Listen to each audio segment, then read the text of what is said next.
Sanggulay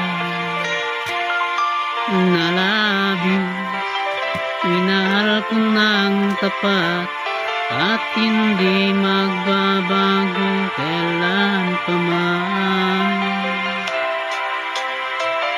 Ngunit habang tumatagal, sa akin lalo kang napamahal. Ang puso ko nalilito dahil sa naramdaman. Ano ang aking gagawin na malimot ka?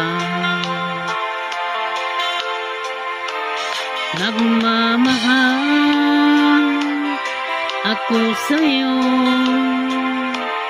nagmamahal kahit